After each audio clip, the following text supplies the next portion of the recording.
Bismillahirrahmanirrahim. Assalamualaikum warahmatullahi wabarakatuh.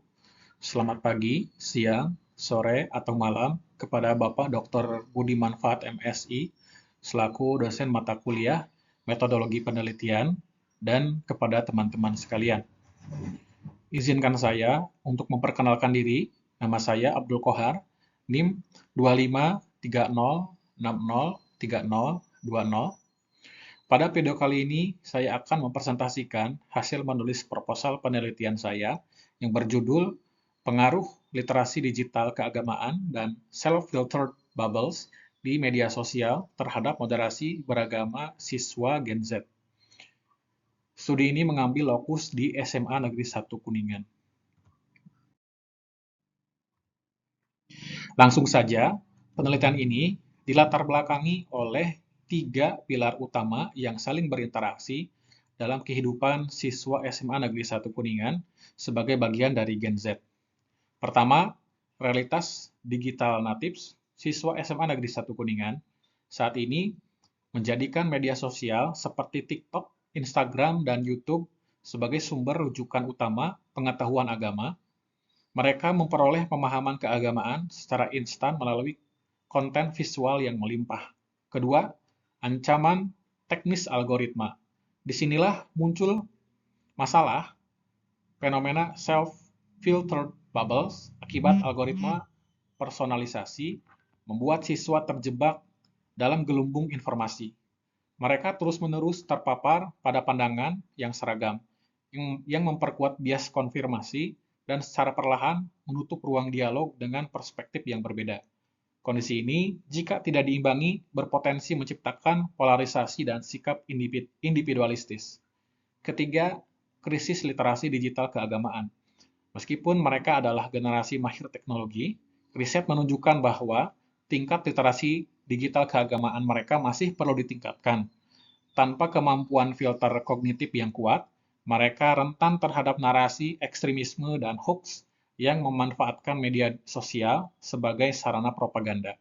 Oleh karena itu, penelitian ini hadir untuk menginvestigasi sejauh mana literasi digital keagamaan dapat menjadi filter kognitif dalam memitigasi dampak negatif self-filtered bubbles demi menjaga integritas sikap moderasi beragama yang seimbang, adil, dan toleran di tengah masyarakat pluralistik Indonesia.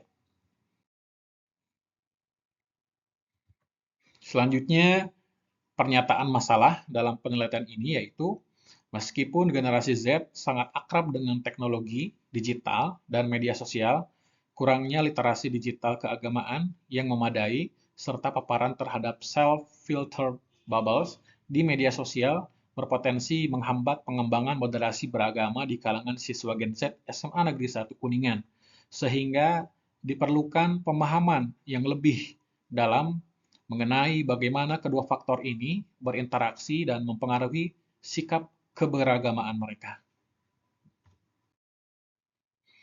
Sedangkan pertanyaan penelitiannya yaitu sejauh mana literasi digital dan self-filtered bubbles secara parsial maupun simultan berkontribusi dalam membentuk sikap moderasi beragama pada siswa Gen Z SMA Negeri 1 Kuningan.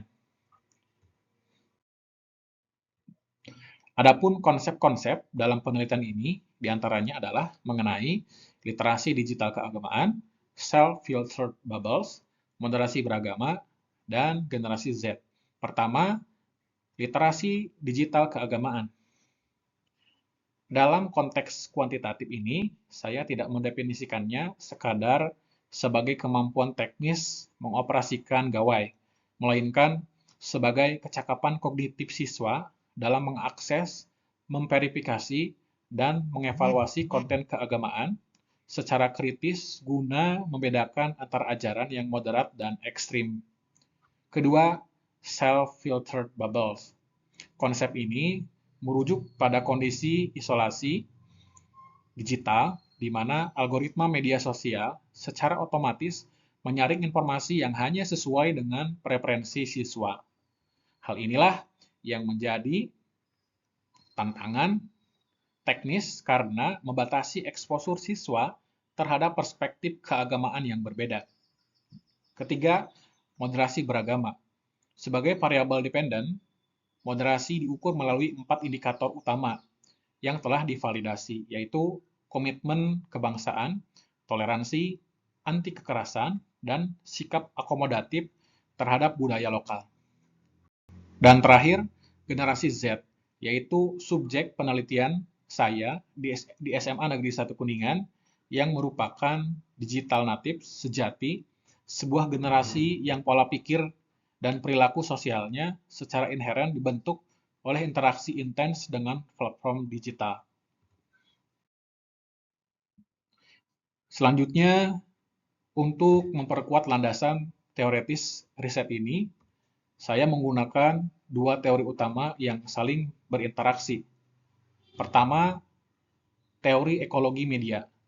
Teori ini menjelaskan bahwa media sosial bukan sekadar alat, melainkan sebuah lingkungan yang membentuk persepsi kita.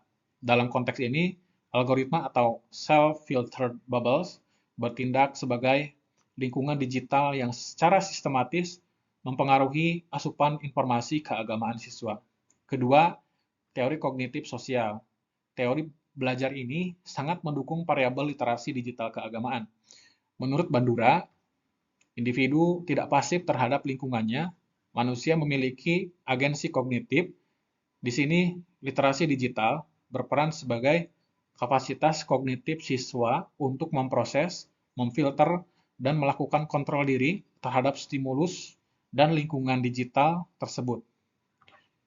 Sintesisnya, kedua teori ini membantu saya menjelaskan bahwa sikap moderasi beragama siswa merupakan hasil interaksi antara determinisme lingkungan dan kapasitas kognitif individu. Hubungan timbal balik inilah yang akan saya uji secara kuantitatif.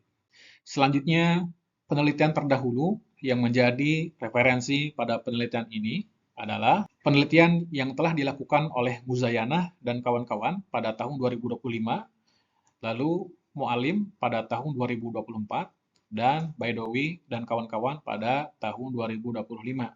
Dari ketiga penelitian tersebut, dapat disimpulkan bahwa meskipun moderasi beragama Gen Z berada pada level yang cukup baik, terdapat kerentanan kognitif ketika mereka berhadapan dengan dualitas konten di media sosial. Riset terdahulu mengkonfirmasi adanya faktor digital yang belum terpetakan secara utuh, terutama mengenai bagaimana mekanisme teknologi bekerja memengaruhi perilaku mereka. Disinilah kebaruan penelitian saya masuk. Jika penelitian sebelumnya lebih banyak memotret aspek sosiologis atau peran media sosial secara umum, penelitian ini melangkah lebih spesifik dengan menguji interaksi kausal antara aspek kognitif dan aspek teknis algoritmik. Saya ingin membuktikan secara kuantitatif apakah kecakapan literasi siswa cukup kuat untuk memitigasi dampak isolasi informasi yang diciptakan oleh algoritma. Inilah yang menjadi perbedaan utama sekaligus kontribusi riset ini terhadap pengembangan metodologi penelitian moderasi beragama di era digital. Selanjutnya, peneliti mengajukan hipotesis penelitian, yaitu hipotesis 1, literasi digital berpengaruh positif terhadap moderasi. Hipotesis 2, self-filtered bubble berpengaruh negatif terhadap moderasi. Hipotesis 3, keduanya secara simultan berpengaruh signifikan terhadap tingkat moderasi beragama siswa. Selanjutnya, mengenai desain dan metode penelitian. Penelitian ini merupakan penelitian kuantitatif dengan menggunakan desain penelitian korelasional. Mengapa desain ini dipilih? Alasan utamanya adalah karena tujuan penelitian ini adalah untuk menguji hubungan dan pengaruh kausal antara variabel tanpa melakukan manipulasi terhadap subjek. Desain korelasional memungkinkan saya untuk mengukur secara presisi sejauh mana perubahan pada variabel literasi digital keagamaan dan self-filtered bubbles berkaitan dengan perubahan pada sikap moderasi beragama. Penggunaan pendekatan ini juga diperkuat oleh penelitian terdahulu seperti Muzayana tahun 2025 dan Mualim 2024 yang membuktikan efektivitas metode kuantitatif dalam memotret fenomena moderasi beragama di ruang digital. Melalui desain ini, saya akan mengidentifikasi kekuatan dan arah hubungan. Hal ini sangat krusial mengingat karakteristik Gen Z di SMA Negeri 1 Kuningan sebagai digital natives yang sangat rentan terhadap arus informasi media sosial. Dengan teknik analisis regresi linear berganda, penelitian ini tidak hanya akan melihat apakah ada hubungan, tetapi juga membuktikan secara empiris bagaimana literasi digital bertindak sebagai filter kognitif dan bagaimana algoritma mempengaruhi perspektif keagamaan mereka. Adapun referensi yang digunakan dalam penulisan proposal ini adalah sebagai berikut. Sekian yang dapat saya paparkan. Terima kasih atas perhatiannya dan mohon maaf atas segala kekurangan. Ditutup billahi taufiq wal hidayah. Wassalamualaikum warahmatullahi wabarakatuh.